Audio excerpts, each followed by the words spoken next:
Nicolas Kühn is on his way to Como for £16 million, but are Celtic in danger of getting weaker rather than stronger at just the wrong time in this summer transfer window?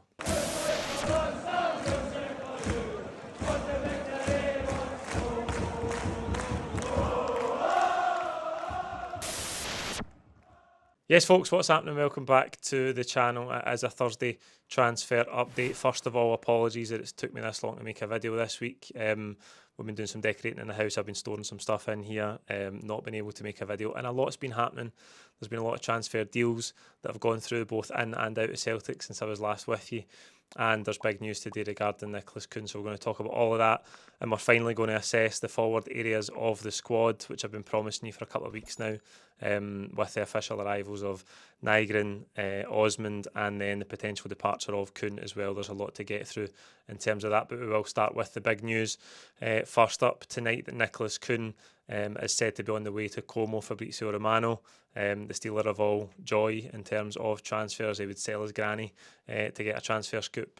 Fabrizio Romano, he tweeted earlier on that Como have agreed a £16 million deal for Nicolas Kühn. It looks like he is going to be on his way to Italy, around €20 million in personal terms and medical still to be done, but it looks like it is going to go through and Kühn will leave the club this summer. It has always looked likely from minute one really in this transfer window. There was early links to Leipzig.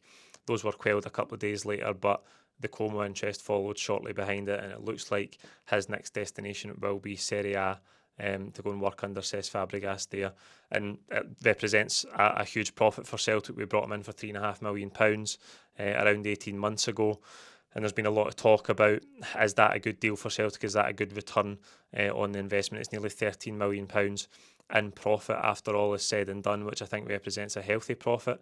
I know, talking about the links through some of the videos I've done already, some of you think that we should be looking for more to part with someone who has been a key player. On the other hand, there's loads of people that think, do you know what, he's probably had a good 4 or 5 month spell in his 18 months with the club, and that represents a good deal. Move him on, we make a really healthy profit, and we can try and replace him, and it really bolsters that sort of player trading model. Again, it's another sort of feather in the cap of that, and it's good profit. I know that a lot of yous hate to think about, well, we'll just sell a good player because we're making good profit, but as long as the club have the intent to go and reinvest it and bring in someone of near or adequate quality, then we can move on, and that's the way Celtic has to operate. It's the way we have been operating. Listen, I would like to hold on to every good player that we've ever had, but that's not the reality of how it works. Some players are going to move on, and it looks like Kühn is the first key player out of Celtic this summer. So please let me know in the comments if you think that represents good value and good business for Celtic, or do you think that we should have held on to Kühn? Ultimately, I think when the interest comes, you can't hold on to a player if he wants to go. I think an unhappy player is bad for the dressing room. It's bad for the team's morale. It's not any good for the manager to have an unhappy player on the training pitch with the squad. And I think a natural part in the ways is always what happens when there's genuine interest and there's a genuine desire there for the player to move on. So I think it does represent good profit. Could we have got more? Yes, potentially, but I think the best way of looking at it is, if he has another 6 months, like the way he ended last season, would we be able to fetch this kind of fee for him? I think that's difficult, and I think when Celtic presented with the opportunity to make that sort of profit on him, they've had to make the decision whether to part with him now or hold on, hope his form improves and he can be a bit more consistent through next season, and then try and command a higher fee. I think it's a good deal. I don't think it's the best deal ever, but I don't think it's a disgrace in any way either. So we'll come back in a minute to look at the squad overall and really put the forward areas in focus. But let's have a look at the incomings and outgoings so far in this summer transfer window. On your screen now are deals that have been done, with the exception of Inamura at the bottom, who we'll come back to. Tierney's in, as we know, on a free transfer from Arsenal. Ross Doohan's replaced Scott Bain as the third choice goalkeeper on a free transfer from Aberdeen. Benjamin Nygren is in on what is a cut price deal for him because he only had 6 months left to run his contract. £1.2, £1.3 million, which could be a bargain if all goes to plan for Celtic. And Callum Osmond was unveiled as a Celtic player a couple of days ago. That's effectively a free transfer, but we are due to pay that training compensation fee when you get a player who's come through a youth academy and he's under a certain age. It's the same thing we had with Moussa Dembele back in the day. So that will be a nominal fee to be paid for Callum Osmond, but nothing really significant in terms of a transfer fee. And it looks like Hayato Inamura is going to join Celtic. He's reported to be in London to complete a medical today ahead of a £250,000 move to Celtic from Niigata in Japan. 23-year-old centre-half. That's an interesting one. I think centre-half's a big one for me. If you've watched the videos so far this summer, I think left centre-half is a huge problem for us, given the inconsistencies and the chopman changing in that position last season between Trusty and Scales, and I think the jury's out on both of them. I think Brendan Rodgers might be undecided in that area of the pitch as well, and we've invested a lot of money there. So Inamura does seem like a strange transfer because, again, it's a nominal fee, £250,000. He's coming from a team who are really near the bottom of the J League, 23 years of age. He does look like he's got a decent range of passing, but it's really hard to judge that signing. I think there is an element and there's a feeling among the fan base. I can sense it in the people that I talk to, that we've signed with the likes of Doohan, who had to replace Scott Bain, but also Callum Osmond coming in, nearly 20 years of age, hasn't played any senior football, and then Inamura as well. There's a sense that we're maybe adding quantity rather than quality, and I think when you look at the Celtic squad, we are looking for maybe 2-3 really good starters to come in and improve the first 11. Not to say that we don't need to replace certain squad players if we're going to move some bodies on this summer, but I get the sense that people are a bit undecided about the transfer business so far. And I know it's early in the window, there's lots of time to go. The big deals for the big players and the key targets can often drag on. We've seen it time and time again. As the years go by, it is likely that Celtic's number one target in a key position might enter the last week or so of the transfer window, and that represents a big problem for us given that we've got this Champions League qualifier to navigate as well. But in so far are Tierney, Doohan, Nygren and Osmond, and it looks like Hayato Inamura will join them in the next day or two. So the total spend right now is about 1.6 million. Again, I don't think we know. I don't think it's been published what the training compensation fee is for Osmond, but call it 2 million quid. We've spent about 2 million quid so far if Inamura does come in and complete that transfer from Japan. So if we look now at outgoings, we haven't really made too many sales so far. There's a couple of names on this list that are in the process of leaving the club. Greg Taylor and Scott Bain are gone. Greg Taylor, since I last made a video, has joined PAOK in Greece on a free transfer. We knew that was going to happen. We knew he was going to leave the club. His contract was running down towards the end of the season. It was clear he was going to leave. We just didn't know where it is. PAOK in Greece, good luck to him. A good Celtic player over the piece, won loads of trophies, gave us all every time he stepped out on the pitch for Celtic. And I know there's lots of you who have criticised him at times throughout his career and bemoaned his lack of quality maybe on a European stage at times, but I think Greg Taylor overall has been a really good Celtic player. He's won loads of trophies, and when we think back to the teams that he played in, we will remember them fondly given the success that he played a part in. Gustav Lagerbielke looks like he is on the way to complete that €2 million move to Braga. That's £1.7 million for Celtic, recouping around half of his transfer fee that we brought him to the club for, so that is a bit of a loss. But if the Kühn deal goes through, as I say, 16.4 million. We've made around £5 million from the sell-on for Jeremy Frimpong's move to Liverpool from Bayer Leverkusen as well. Provided if the Lagerbielke and the Kühn deals are completed, that would take the total income and transfer fees received to £23.1 million. Now that's obviously, if I'm saying we've spent two, we're already £20 million up the pitch in terms of profit from player trading in this window, and like I say, there may well be big signings to come, but again, Celtic finds itself in the position where it is making a lot of money and we're doing well in terms of the fees we're commanding for players going out, but again, the pressure is going to move to bring in the key players in that can go and improve that first 11. The one name who's not on this list is Daniel Cummins, who has completed his move to West Ham. Again, he's not included in this list because we're due a similar fee as to what we're due Fulham from West Ham in terms of training compensation for a young player moving when his contract runs out. So it's a nominal fee. It's probably a couple of £100,000. It's not on this list, but if these Kühn and Lagerbielke deals go through, as I say, that just shows you around £23 million could be brought in, and we're only in early July. So again, we're well positioned to go and strengthen the first 11, approaching this Champions League qualifier, approaching the start of the league season, to go and get the 2 or 3 bits of real quality that we need to push on. And that brings us nicely then to assessing the squad. And the one area of the squad that we haven't looked at so far is the attacking areas. You can see on your screen now an overview of the full squad as it stands. Apologies if I've missed anybody. Some late changes to this, obviously, with the news today. I have taken Nicolas Kühn out, despite the fact it's not signed, sealed and delivered. It does look like he's on the way out of Celtic. So as you can see, the glaring holes in this squad are at left back, where we only have Kieran Tierney, who's replaced Greg Taylor. Jeff Schlupp's gone back to Crystal Palace. We do need a left back in. That's right up the top of the priority list for the club, surely. Doesn't seem like there's too much work being done on that just now.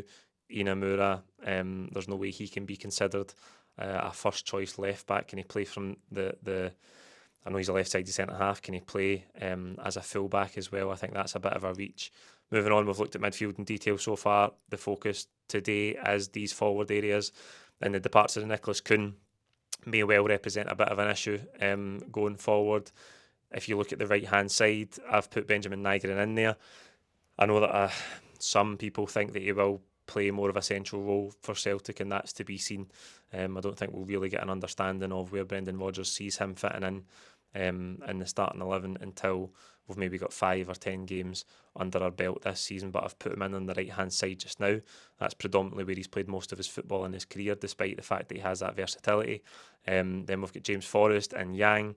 On the left hand side, Dyson Maeda and Jota, who's highlighted in red there because of his injury situation. It's unlikely that he's going to take any part in 2025. We're looking at January after Christmas time into the new year before Jota is considered to be back fully fit and contributing. So the left hand side looks a bit bare there. At times, Yang and Forrest have maybe deputised there and played there in fits and starts at the end of games if they've come off the bench, but that does look a bit threadbare. And Yang is a player who I would like to see move on this summer. I think he was linked with a move away in the last couple of days to Legia Warsaw as well. I think having 2 full years at the club now, you can get a sense of where Yang's at, and I don't really see him being a long-term starter for Celtic. I think he's had a lot of occasions in big games where he's come on and really under-delivered. He did have, don't get me wrong, a couple of cameos this season where he looked good, particularly in the Champions League, but I think over the piece, you look at the 2 years that he's had, and you can't say really that you'd be gutted to see him leave the club. So really, the wide areas right now, Maeda, Jota, who's out until 2026, and Nygren and Forrest at this stage of his career as well. So we do have to get a wide player in. There has been links with Balikwisha from Royal Antwerp. They're long running links now, going back to January. And Oriasta as well, who it looked like we might well miss out on, given the interest from PSV Eindhoven and the increase in his price last I heard on it. So there's definitely work to be done in the wide areas. We need to add, I would say, at least another one wide player. The Jota situation is a bit awkward for us. Could we just play it as it is and bring one more winger in, get to January, and then Jota's back? That's probably what Celtic would do, you would expect. And I know that Callum Osmond has been, people have said that he can maybe play from the left-hand side, but when you're bringing in a 19-year-old kid who hasn't played any senior football in his primary position, which is through the middle as a striker, there's no way you can consider him a backup left winger either. So there's huge work to be done in the wide areas. And again, we'll have to see if Nygren is going to predominantly play as a wide player for us or through the middle. Let me know what you think in the comments. Do you think we need to add one winger or 2, given the injury situation with Jota? The other big question mark is, will Dyson Maeda be considered more through the middle than out wide this season? I think you know where my feelings lie on that. I think he's a left winger. I would like to see him play there and stay there.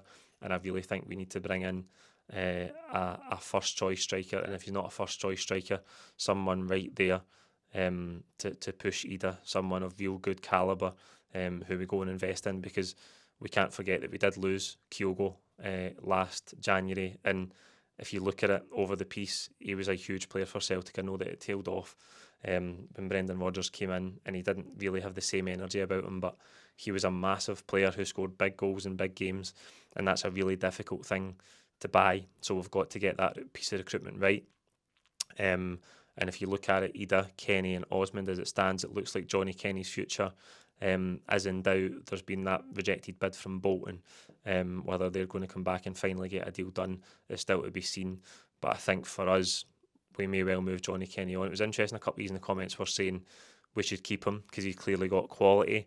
I just, if there's interest in him, he probably wants to go and play, and I'm not sure Brendan Rodgers can guarantee him any football as it stands just now. So Osmond to come in, again, you would think as a third choice.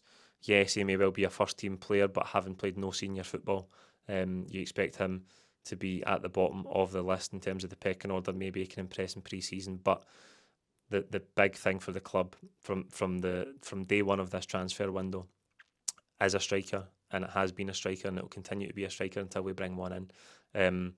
So that's it. Let me know what you think of that forward area of the pitch. I've already said, do you think one winger we need? Do you think we need two? And we need at least one striker to come in. I know it's early July. It's still early days. There's still lots of business to be done. But like I say, having done 4 deals so far, Inamura could be 5. It feels like that we might get a bit of a lull now if the next couple of signings are the big targets for big money. We know that these deals can drag on. Certainly from Celtic's point of view, you'll now have to look at history to see that. And the big challenge for the club is to be in a position, a really strong position in terms of the squad, getting into that Champions League qualifier, because it'll be like the nightmares of seasons gone by if we go in with a glaring hole in the squad, like centre half. In the years gone by, it was Beaton, who was always put there at centre half to try and navigate these difficult qualifiers. We've got to get that right, and we've got a bit of time, but we don't have much time. And like I say, if these big money transfers are to be done, we've got to get them done in time for that, because that game is worth 40, 50 million quid to Celtic. And we can't gamble it on stalling on a transfer and not moving quick enough to get someone in. So let me know what you think. Before I finish, I just want to reference a Twitter poll that we did yesterday on how many more transfers you think Celtic might have in this window. So we've completed 4 so far. It looks like Inamura will be the 5th. And nearly 650 of you voted in that poll. It's still going. It's still got about an hour left. If you want to go on and vote, how many new additions do you think there will be in total?